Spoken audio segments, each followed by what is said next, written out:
Behind the scenes with Spearhead. Tanks and soldiers are all around. We're leaving now, no discussion.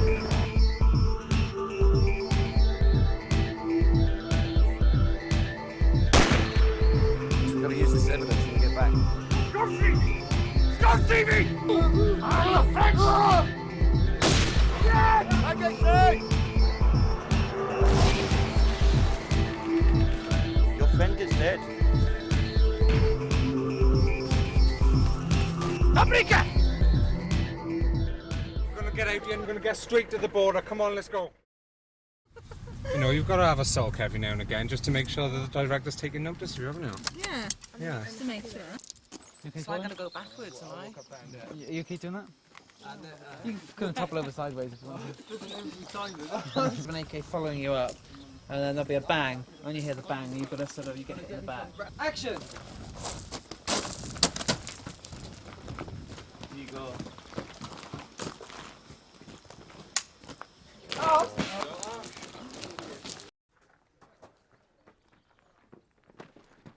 Here you go.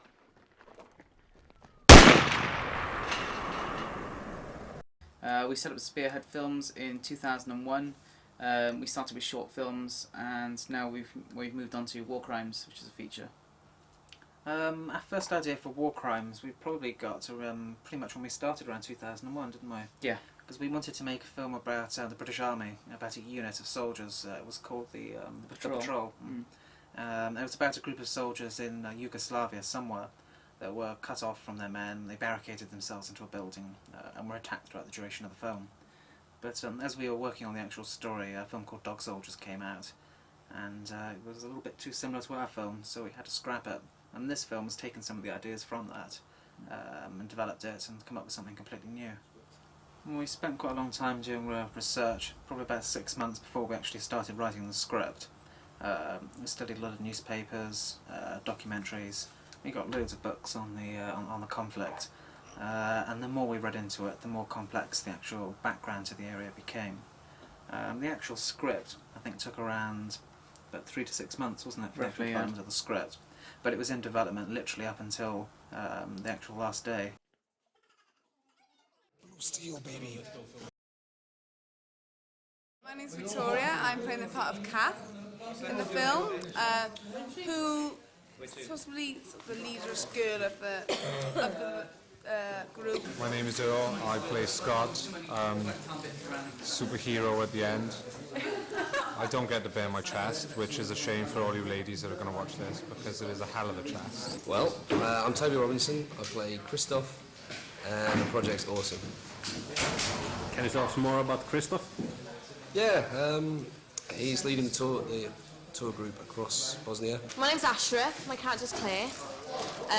Claire is the sister of Scott, and she has mood swings actually. She's tough sometimes, but then she's a bit of a girly pants other times.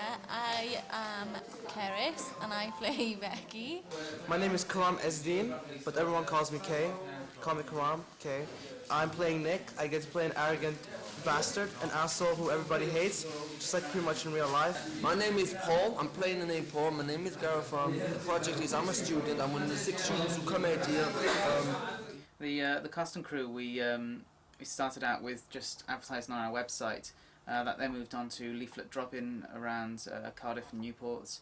Then we moved on to newspaper advertising, which all advertised for auditions that we held over one weekend. How many people turned up for this audition? Including extras, it would be around 200. It was quite a lot. My name's Graham Smith. I'm playing bass control, which is probably the smallest part, but I'm taking Viagra for it.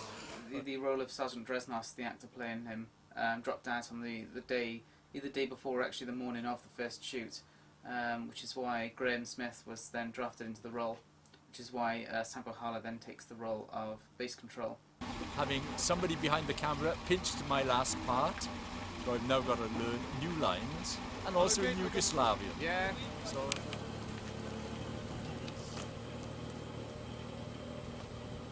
Well, they're heading up, so I suppose you've got to go up with them, is it?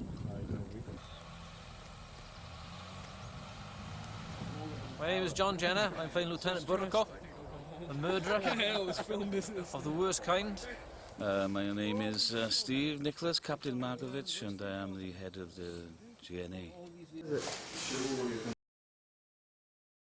My name is Kenneth John Young, and I play Fadil Alic. I just found out that 1 minute ago, actually, how to pronounce the name. Croatian pot noodle, haha, you like?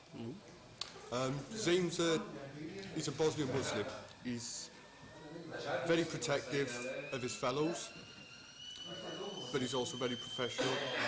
Because the original story was set in Slovenia, so the Muslims weren't in it. It was based around the Slovenian 10-day war, and it was also in 1991. The final script was set in 1992 in Bosnia, although the actual story didn't change at all. I just thought it would be interesting to introduce the Muslims as the good guys for a change. I've never acted before, so I'm really looking forward to it. And so if I can do the part justice. And you got one of the major parts, so that's quite a good accomplishment. It is. It's quite scary, really. Home is a long way from here. Answer my question. Why are you being chased? It's great fun. I'm enjoying every minute of it. It's getting a lot easier as well. It's, when you start to relax and get into it, it's a lot of fun. It's not as easy as people think it is. Simple as that. And when someone's in character, people tend to interrupt your thinking by thinking it to someone else. That's even confusion now. When you're in character, you like to stay in character. You don't want people coming up and acting as if you are yourself. Do you know what I mean? You need them to act as if you are the character. So I like to be called by my character name. I don't like jumping in and out with different characters because I lose my momentum. And I don't like people coming up to me and saying, what are we doing now? Then can you go over my lines, this, that? Because if you haven't learned them in the first place, you shouldn't fucking be on set, should you? My name is Alex, and I'm on the second unit, cameraman and sound. And this is Nathan, who's also on the second unit. I was supposed to be directing Unit 2, but now they fucking wrote me in to do this bastard role. I'm about to go and smoke a cigarette. I've just eaten a pasty as well. Is the hard work to be a sound recorder? Yeah, it's hard to get in for 6 o'clock. We just did the first shot of the film where we're trying to utilise the increasing of the shutter speed. It looked like it worked. It might we might be able to use it in effect the action sequences next week. We'll have to see how it goes there. Well, the cameras we used, the first unit used a Sony DSR 390, which is a sort of standard BBC broadcast equipment. And we used one of the longest Sennheiser 816 mics for that team. Our second unit then used the Canon XL1 and the smaller Sennheiser 416 mic. That's basically the main equipment used during the filming. For the editing of our film, we use a selection of computers. The majority of them are Apple Macs. They're running Final Cut Pro. We also use a selection of PCs for running special effects software to do a little bit of extra work on the sound as well. The main programs that we use on the Mac, though, are Final Cut Pro. We use Soundtrack for doing a little bit on the music. Adobe After Effects we use on the PC, and we also use LMDV for doing some of the additional effects.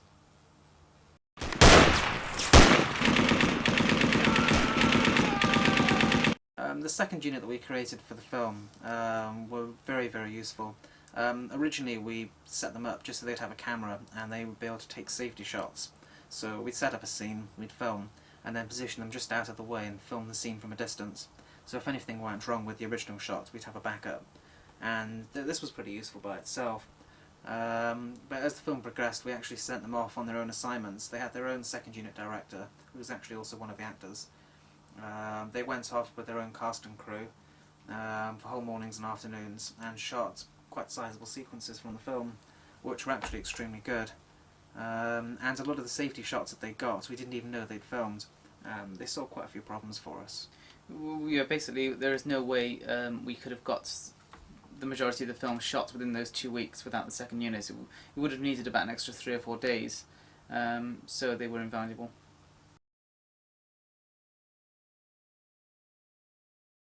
There's only 3 of us, and we've got a massacre and a shootout, and we're just waiting for the action.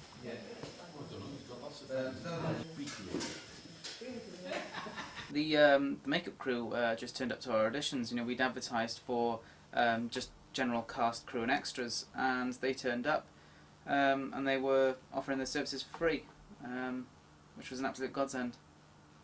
And we used them throughout the entire film, didn't we? For the first 2 weeks while we were filming, and all of the callback shoots that we did afterwards for the 6 months after the first shoot, and they were there all the time, and they were doing everything from hair, makeup, bullet wounds, continuity, dirt on people's faces, to building rigs for bullet shots. It was very impressive.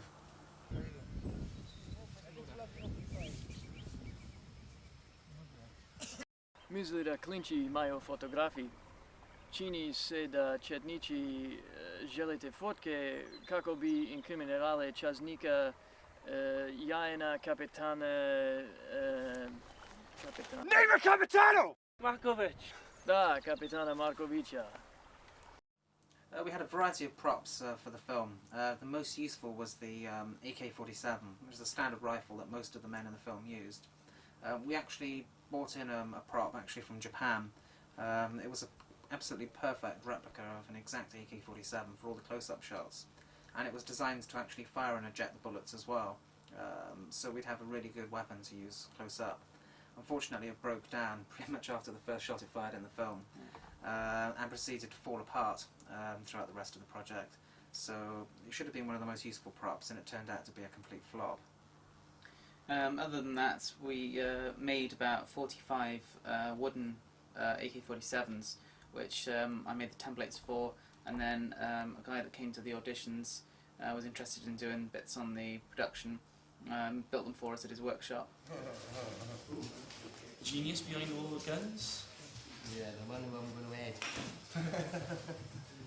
The special effects for the film was divided into two sections. We had the actual physical effects that were shot on location, and then we had the digital effects that were done in post-production by computer.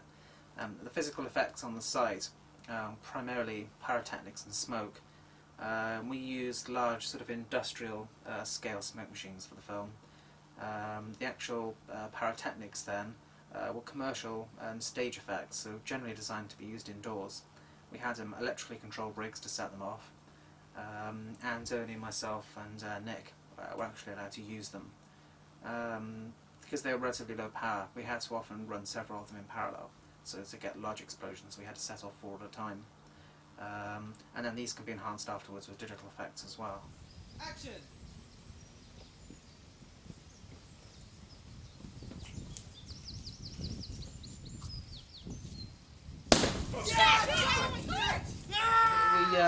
With the uniforms for the film, we bought them in from a military wholesaler.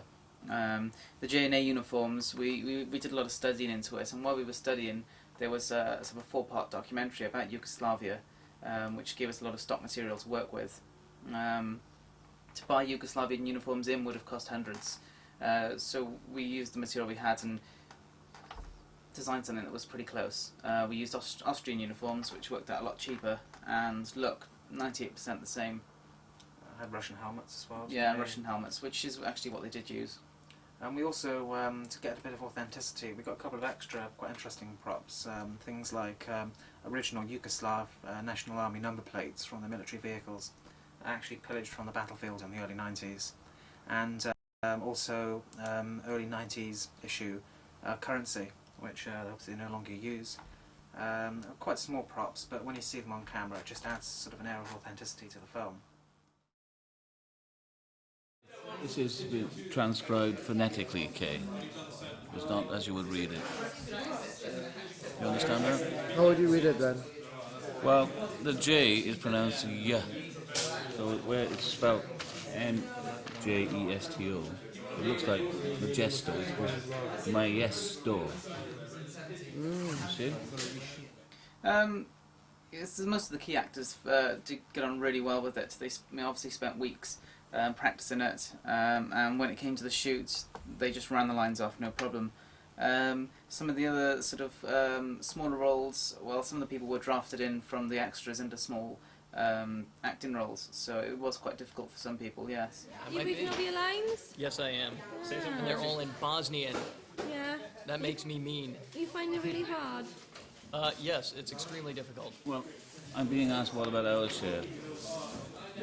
And I say, you know where it's going, the usual place. So I would say, Snash ve kamo. Na, obijano. You know, we had some of the actors like Gary giving a lot of help with pronunciation and bits, and it came off pretty well. The more you say it, the more fluent you'll sing. But if you have difficulty saying again, get a piece of paper and pen, write it down. You can just name them a brushstick, a brushstick that. Is that Brocco? Da, kapitane Markovića. Oh, I like On it. pak želite iste fotografiji, kako bi zaštitio. Serbo-Croat in Machu Dobragusu is you have a nice ass. And the good thing was that we actually had a proper Serbo-Croat translation. It wasn't by somebody that thought they could speak the language, or even by us sort of fiddling and messing around with it. We actually had somebody from Yugoslavia, I think they were in Croatia, and he actually translated the script several times and sent it back to us with a complete Serbo-Croat translation, which was brilliant. This is the favourite scene. This is what we've been waiting for. Blood, guts, violence. That's my middle name. No, it'll be a good time. Sun's out. Everyone's happy. Got our enemies there. Focus on our enemies quickly. Come back. I'm going to kill all them. Well, we only had, I would say, maybe 10 full-time extras. But then, during some of the big scenes, we just drafted in anybody we could find, you know, cast, the crew. You'll see them all in there. So some of the scenes, like with the JNA truck, there's about 25 extras, so everyone that was there, really. I'm an extra. Yeah. That's about it. Looking forward to it? Definitely, yeah. First day I've been on set. We've got the sun, we've got the blue sky. Good. Looking forward to it. Have you done any of this before? Never. Never done anything like this before. I started as an extra, then I was JNA, and then I was dead. Enjoyed it, great fun. It wasn't what I expected, but yeah, I enjoyed it. A bit of action to start off with. Something with the Thomas brothers, they just, every film I've starred for them, they seem to want to kill me off. It was 8 times last time, Witchfinder. Once today, so... Do you think they have some vendetta against you? Yeah, it's probably me. It's probably something against me. Unfortunately, we had an accident with the Land Rover, so now we don't have a Land Rover, so we've got to find a replacement Land Rover to do the last scenes in the Land Rover. So I think we'll be doing that later on today. We had quite a few problems with the actual film, technical and personnel problems. The first major problem is that we lost all power to our base of operations, which was quite important because we had all of our equipment, food, washing facilities, makeup, and all the cast and crew stayed there. We lost all the power, so nothing would run. We couldn't cook warm food. That was a real pain.